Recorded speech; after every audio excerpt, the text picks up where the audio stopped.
How's everyone doing this afternoon? Excited to be here with all of you.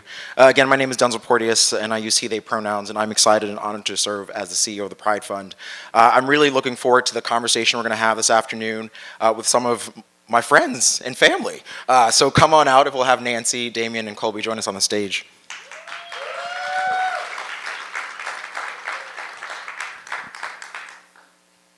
Wonderful. So I think you heard a little bit about the Pride Fund from the governor in the earlier session, and we do a lot of work here in Texas with the Pride Fund. We are an LGBTQIA-focused venture fund that looks at entrepreneurs and ventures within that space. And as the governor told you, pre-seed, seed, and early stage there. What we really are excited about is sort of how we think and are really truly intentional in how we identify the companies and the ventures that we invest in, and it definitely is logic. So I was really excited to spend a little time talking about and really looking at logic from a human perspective, maybe not even using the term logic, but we'll probably slide it in there a little bit here and there. I love Dr. Spock and Spock from Star Trek, so it's all about that. But what we're going to add here is there's emotion behind logic. There's humanity behind logic, and there are people behind that process as well. And so we're going to meet some of the people who we brought together in community, co-investors, as well as those we've invested in this afternoon. So I'm going to let each of them introduce themselves, and then we'll get kind of going on the panel. So we'll start with you, Colby. Awesome. Hi everyone, my name is Colby Harvey. I'm the CEO of a company called Rise. So we work in automating drones for inspection, the aircraft inspection process. So kind of boring. You guys probably wouldn't care that much, but just know it's important. You keep us safe. Yeah, you're the unicorn in the room, by the way. We were talking about this backstage. Hi, everyone. My name is Damian Palacio. My pronouns are they, them, theirs. I'm Hollywood's only non-binary CEO. I am one of the 4 fabulous co-founders of Reverie. I'm sure folks in this room have downloaded us or seen us on a billboard or somewhere. We are the largest LGBTQ streaming platform on every single device known to man, from Comcast to Charter to Samsung to Vizio. We have about 5 million monthly active viewers who watch about 2 to 3 hours a week of our content. And we've had App of the Day on Apple. We've had the Developer Spotlight. McDonald's is one of our biggest advertisers, put us on their billboard last year in Times Square, 3rd largest billboard. Not like I'm a size queen. But I do like to point that out. And yeah, we're really excited to be here. I love Austin, Texas. I live in Los Angeles, that's where we're based. And I was talking about this earlier. I'm in Austin now more times I'm in San Francisco and New York. Austin is really kicking some ass for entertainment. I can say the same thing. Coming all the way from Columbus. So I love it. Awesome. Well, we're very happy to have you. Hi, everyone. I'm Nancy Fecney. I am a founding partner of something called Uniq Ventures, which is basically an entity that covers all of the funds that I'm a venture partner or advisor to. And the one I'm most proud of is that I'm a venture partner at Angels and an investor in both of these companies, alongside Pride. Wonderful. Yes, snaps to that. Thank you. Thank you. So when we think about sort of how we were going to bring this conversation to light, I really did spend a lot of time thinking about logic. It's something that drives me each and every day, right? How we make decisions, how we understand and solve some of the world's most intractable problems, and simply also how we help uplift and motivate people. I think that's also part of logic, right? And I think what we do at the Pride Fund and what we do with our Angels partners is that we've been really thinking intentionally about how we're able to make space for and uplift communities that often aren't seen in venture, but also just in general. And I spent some time preparing questions, and I sent them along to the panel, and they were hefty in weight. But the first question that I think I really want to sort of ask people to think about in relation to how we look at impact and equality in these spaces is, when you think about your respective industries, and each of us sit in different spaces, how do you see your identity showing up in those spaces? And everyone sits in a very different identity, whether that's female identified or male identified or whatever those is. How do you see sort of those underrepresented aspects of yourself showing up in the spaces where you're currently existing? Yeah, I guess I'll start. So in the space that I'm in I work in the aviation space. Technically, that's my core customer base. But ultimately, what we are is just technology, software, typical Silicon Valley, deep tech, those kind of environments. And so, what I do see, I see that there are more people that do look like me, do sound like me, and that are making some very, very strong headways into the industry, where it wasn't before as much. So I think if we're going to tie this all the way back to logic, you think you want to be impactful with how you are including these people in these spaces, and giving them a voice, because I came from a background where I didn't have a network, I didn't have anything, I had no idea how to even touch Silicon Valley, nor how to even speak this language. So I think being very intentional with people, with either BIPOC people, with LGBT females, and including them into these spaces, and actually giving them a voice is really is what everyone can do here, and specifically anyone what Gay Angels and Pride Fund have done by investing in honestly in both of our companies, giving us a voice to show that we can grow in this space just as well as other individuals. So from my perspective, it's growing. It's still not there yet. I still think there needs to be a lot more of a harder look at practices, hiring practices, and even mentoring and coaching. But that's not something that I don't think gets solved overnight, but it's definitely possible. Yeah, just to add to this, because we're in entertainment, it's a little bit different. But what's unique about Reverie is, I said I'm one of the 4 fabulous co-founders. We have 3 other co-founders who all equally own the business. I don't own any more equity than Aaliyah J. Daniels, an African-American woman who is our COO, who identifies as a super ally.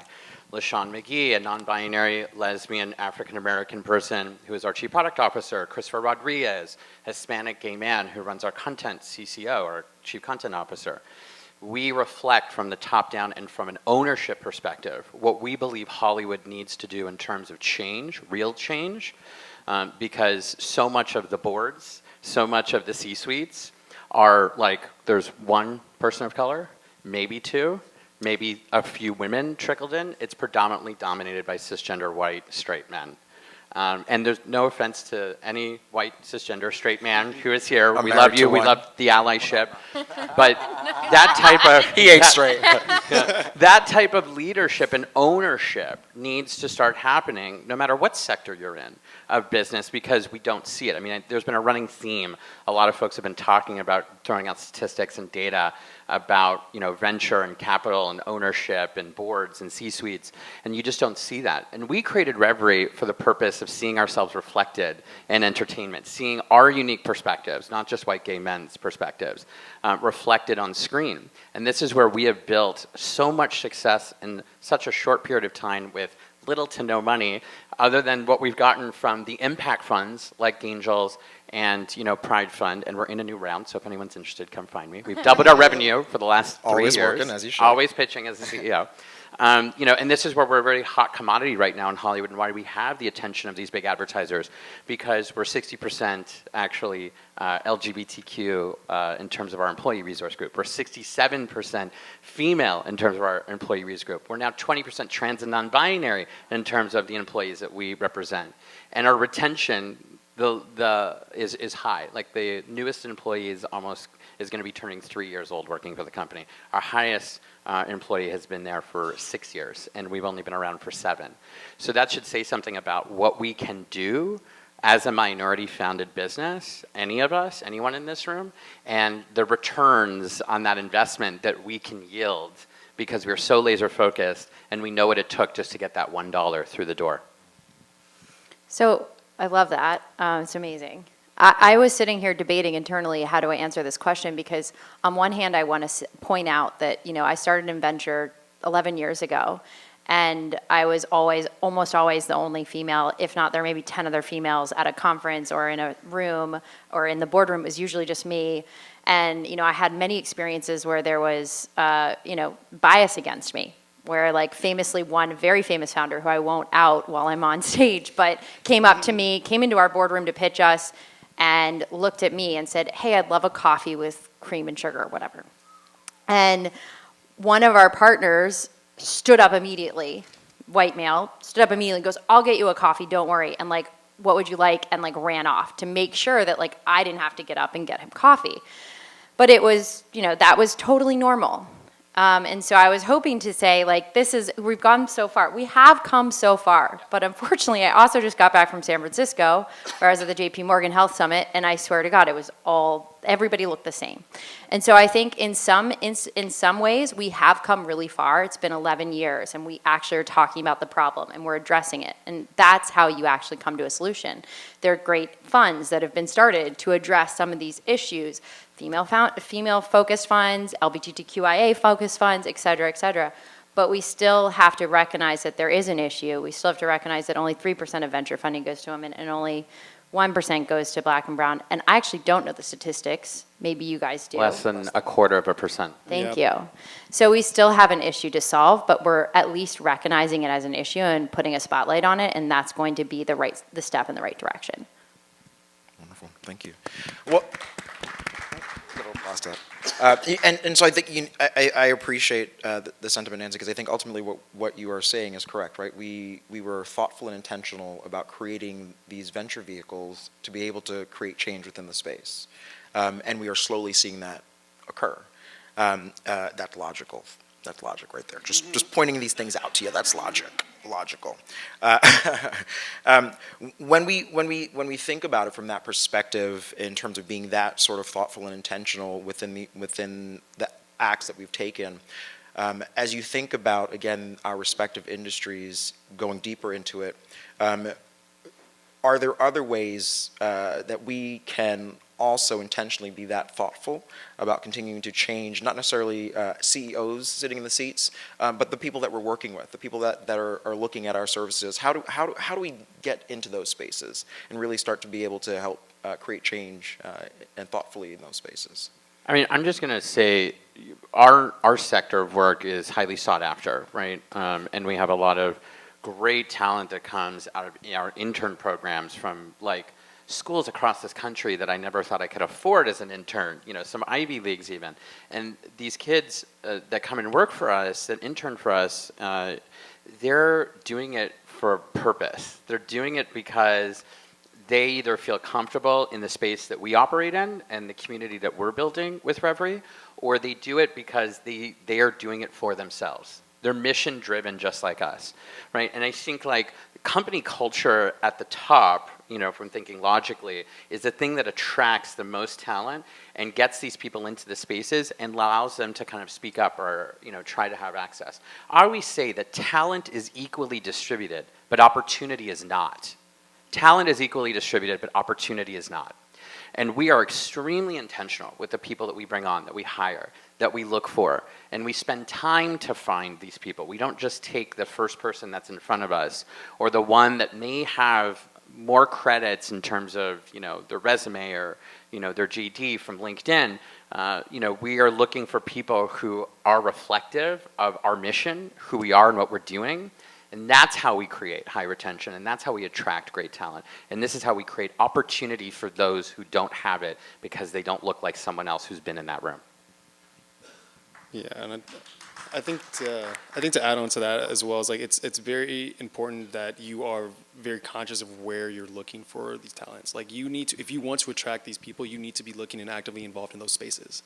So I'll give you a good example. As opposed to like, let's say a Google or Amazon, they're when they're recruiting, they're looking at the Stanfords, the Harvards, the MITs of the world. But I'm like, you have your Tillmans, your Tuskegees, you have your HBCUs and stuff. Like those are all readily available for for those like minority groups.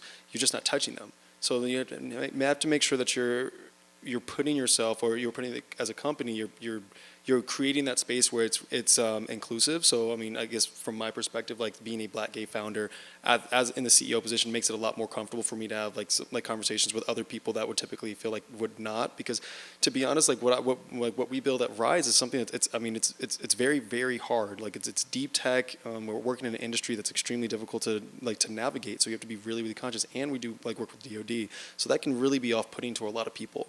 So it's like if you can see that someone like that looks like you or is active in that space and is honestly hopefully killing it, which hopefully pat on the back a little bit, but it makes that it makes it so much more comfortable just to come out and ask and be ready to be a part of that, and especially if you're being intentional about attracting those people. So. And I think they answered the question excellently, so I don't have a ton to add other than, if you are in a position of power or success in your career, find someone who you can mentor, find someone who you can like change their life. I think a lot of us had to work really hard to get to where we are, regardless of what you look like and where you came from. But giving that gift of mentorship to someone else that you can hopefully change their perspective in their lives, and then they're going to give it on and pay it forward, I think that makes a big difference. Really quick, just to add on to this too, I find this really interesting because I know there's a lot of VCs in the room, and one of the biggest things, at least in the LGBTQIA community, is that we all are looked at like not-for-profits, and this is nothing against NGOs, but this is exactly a similar path to like Hispanic and African American prior to them having a seat at the table or actually getting access to venture or mentorship or advisorship. We are not all fucking not-for-profits. We can be successful leaders and operators of for-profit companies, and the only way that we're going to change generational wealth for our community, and again, I'm only speaking to the LGBTQIA community, is by giving access through not just mentorship and advisorship and opportunity for jobs, but venture. Investing and doubling down on your investments, doubling down on, even if it is a high-risk profile company, that's so, we actually are able to change the seats at the table. We're changing generational wealth. We're changing opportunity and access for minority founders like ourselves. And I will call out that Pride Fund is one of the best and most excellent people who do this. They've taken risks on so many big companies and small companies, all different sizes like Reverie, and they are there for us. They've been there for us since day one, not just as a check, but as someone who is there as a cheerleader, as a friend, as a cohort, as a confidant, who is just saying, go, keep going, keep going, keep going. They're one of the proudest people, if not the most exciting that we have. No offense, we love Angels too. But they're a massive billion-dollar syndicate, right? Pride is not, and I encourage anyone in this room to double down on Pride Fund and give them more money to access more companies like ours to be able to give them an opportunity. I agree.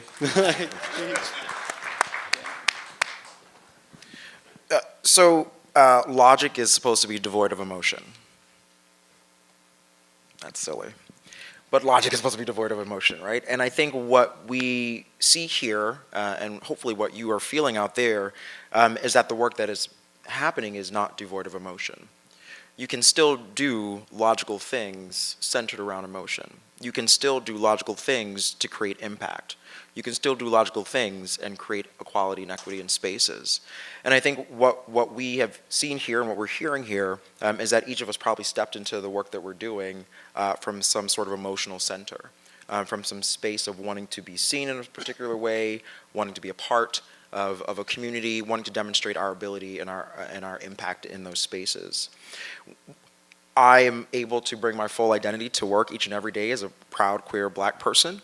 And I wonder, as you think about your respective identities and how you bring that to work each and every day, how does that impact what you're doing? How does that impact how you present yourself and talk to people in the world? I think confidence. Actually, this is one of the things I was thinking about with your first question too. I used to go to work and I tried to look as much as like I could like a male. And I would wear my hair back in a bun really tight and wear glasses and like kind of suits, but like pantsuits. And I wouldn't paint my nails. Like I wouldn't wear a lot of makeup. I was very cognizant of how I looked because I was oftentimes only female. And then fast forward a decade and I'm like blue nails, I wear yellow hats, I wear my fancy boots. Like I do whatever I want because I'm more confident in who I am.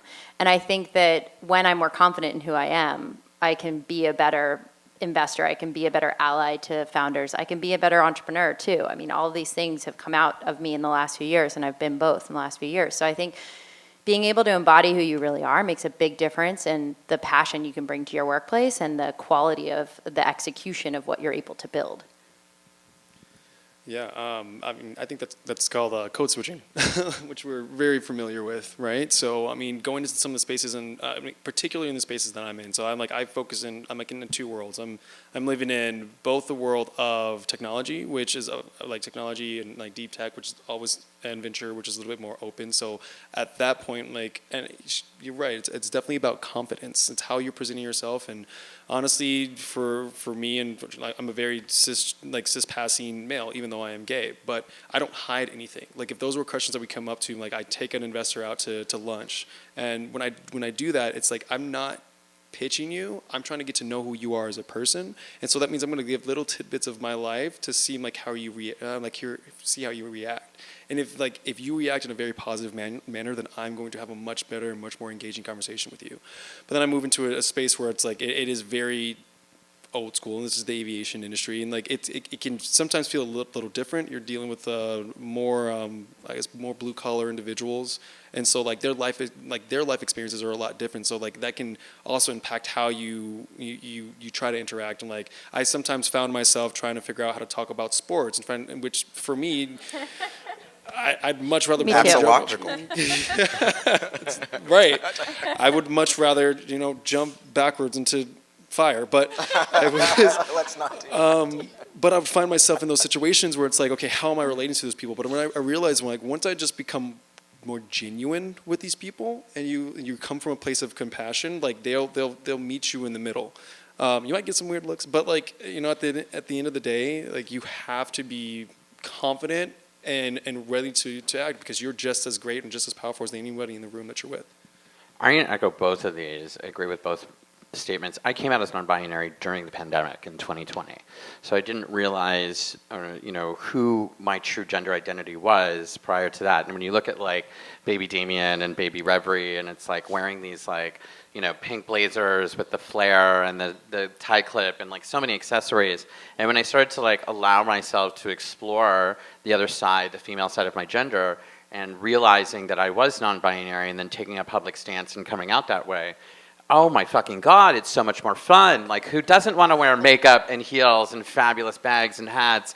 When you stop caring, you give yourself permission to lead an authentic life and to inspire others to do the same, right? I thought about all the people that truly inspired me in my life when I was, contemplating my gender identity like 3 years ago.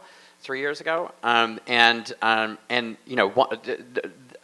tour de force, literally the first person, I know you know this story, that like was top of mind for me, where I'm like, if that bitch can do it, I'm gonna do it too. And that was Billy Porter when he walked out on the Oscars wearing that outfit for the first time. He gave permission to so many non-binary and queer folks, regardless if you're a person of color, if you're an actor, writer, director, producer, or CEO, entrepreneur. And I was like, if he can do it, then I can do it too. I can lead my authentic life. And this is where, in these spaces, I'm usually the only non-binary person, whether it's in tech or finance or leadership or entertainment. And what's interesting to me is I have a little ticker in my purse sometimes, clock how many compliments I get. And I know that the compliments are not just coming about my great makeup skills or the bag that I've got. This is my mom's vintage Chanel, by the way. Okay. My ode to my mom. But it's because of the permission for me leading my authentic self that allows people to open up and identify or feel comfortable and feel more confident in just talking about whatever they want to with me. I was at a Goldman Sachs Builders and Innovators conference. I was named one of the top 100 intriguing entrepreneurs in 2021. And I was literally the only, I think, one of 5 LGBTQ people in this space, this leadership conference in Sonoma. And I walked out that first day at the mixer in, full makeup, heels, hair. I was done to the nines because my first impression was important to me. I had a lineup of mainly straight men coming to me to tell me about their queer, trans, non-binary, son, daughter, they, them, their kids, their niece, their nephews, which warms my heart because they felt comfortable just by me walking in the room in a dress and heels to be able to start talking about their lived experience with the LGBTQI community, and in a space where this is not usually talked about in these types of rooms. So having that full confidence and bringing your full authentic self to the table, I believe has been one of our greatest successes at Reverie. And I just want to like piggyback on that. I think what you're saying is that vulnerability breeds vulnerability. Brene Brown, hello. Yes. Yes, she is my Oprah. Still got Oprah. I still have Oprah. That's off the record. That's off the record. Love you, Oprah. So logic is defined, or the definition I found here, is developing reasonable conclusions based on a given set of data or information, and again, trying to remove emotion from it. And I think when we hopefully have heard today, sitting in this conversation and others, right, when we think about the set of data that had been presented to us as individuals sitting on the stage, and the data would be, it is okay to be yourself. It is the most important thing to bring your full identity to the work that you do, right? And when you do that, we see success, right? And I think that is the data that we've seen and we understand. And so when I think about the logical step for organizations like the Pride Fund and Gangels, was to be created, was to step out into the world, was to be able to sit in these spaces, was to knock on doors of LPs and companies to say the LGBTQIA community is a community that you can invest in. It is a community that is generating revenue. It is a community that is thinking big and differently and solving some of the world's most intractable problems. It is a community that uses logic, right? And so I'm so thankful because when I sit here and I look at each of the companies that are sitting next to me, I think about how your impact in industry, maybe you don't see it today and in this particular moment, will shape so many people. I think one of the stories that Damian often shares is a story about a young woman in India who was able to see a film on their station that changed her life, that showed her it was okay to be who she is. You can share this story, but the point of the reason is why I sort of highlight it once again is that, you know, when Damian stepped into the role of saying let's create Reverie, he and his co-partners were using logic to say it is time for us to create space where we see reflections of our own identity. It is time for us to create spaces where we can tell our own stories and not have someone else tell them for us. And so it is time for us as venture folks who have the capacity and ability to go out and knock on doors to create that space for people to continue to tell their own stories and be successful. So I want to ask you all to close out maybe with sort of one thought, or however you want to frame it, about how you see the impact of your work sort of not necessarily changing the future, but inspiring the future. So I love that you brought it. I tell that story. I know. No, I love it. I love it. 2 points I want to bring up too. You know, LGBTQIA people have a disposable income of $1.7 trillion in the United States alone. 1.7 trillion. And statistically, we don't have data globally. They say it's 4.3 trillion, but we know it's a lot bigger because we don't have acceptance in every single country across the world. Queer is a culture. We're not defined by race, gender, age, sexuality, language, none of those things. We are true diversity. And there is an emergence of queer culture. It's a new culture that is really being seen and highlighted for the very first time in so many different sectors of work and leadership and operators and venture. And it's an important culture, just like Hispanic and Black and Indigenous and BIPOC, any of those things. Those, Mark Pritchard, who is a CMO of Procter & Gamble, spoke at a marketing conference in Florida recently and said that over 53% of all marketing now is LGBTQ, Hispanic, Black, Indigenous, Asian American. It's superseded what used to be mainstream. Mainstream is over, right? And we have to be able to pay attention when you have someone at that level running, a major company like Procter & Gamble. It's super important. And the last thing I'll just say is just that story about India. To answer your question, how we're seeing the impact and the change. So what Denzel was talking about is we had this one show called The Other Love Story, which was the first Indian, Hindi, English, lesbian drama that was shot in Bangalore, British producers. We put it on our platform in 2017, only a year after we launched. And cut to 2019, I was asked to be the keynote speaker at Kashish, the LGBTQ film festival in Mumbai. I've never been to India. I was dying to go, took the opportunity. At the welcoming party, they had all the international guests and keynotes come up and just be like, hey, come see me speak on like Friday at 2 o'clock. afterwards at the reception, I had this lineup of queer Indian female filmmakers who wanted to meet me and take my photo and say hello. And I'm like, oh my God, like, tell me about your project, or like, what can we do together? Like, this is so crazy. And it wasn't until about the fourth or fifth woman who's like, you don't know why all these women are talking to you. I'm like, no fucking clue. I'm sorry. I'm like, I've been here for like 48 hours. And she's like, I want to show you something. She pulls out her phone, turns on her Tinder. I'm like, why are you showing me your dating app? And she funnels for lesbian, and every single image on that grid was an image from our project, the other love story that we had acquired from Bangalore, India. It's how queer women were identifying on a dating app in fear of losing their job or their families or their place of work, because for context, only a year before that, in 2018, they decriminalized being LGBTQ in India. So I lost my shit. I started crying. I woke up Aaliyah, LaShawn, and Chris in LA 15 hours like earlier. I'm like, you guys have to hear this. This is so freaking crazy. I can't believe like the impact we're having on a community that we had never even thought that we'd have contact with. Like, that is real change. That is better than winning an Oscar, an Emmy, or a Golden Globe for us. That was showing the fruits of our labor, creating real impact and change for a community that we are touching with one freaking project, very early stage on in Reverie, that they're using to identify themselves as queer in that territory. And that to me is, and that's one of multiple stories that we've had with the impact that we have with Reverie in terms of seeing yourself identified in entertainment from everywhere, from Canada to Russia to Saudi Arabia to India. And that is the reason, that's the mission behind our engine and what keeps us going.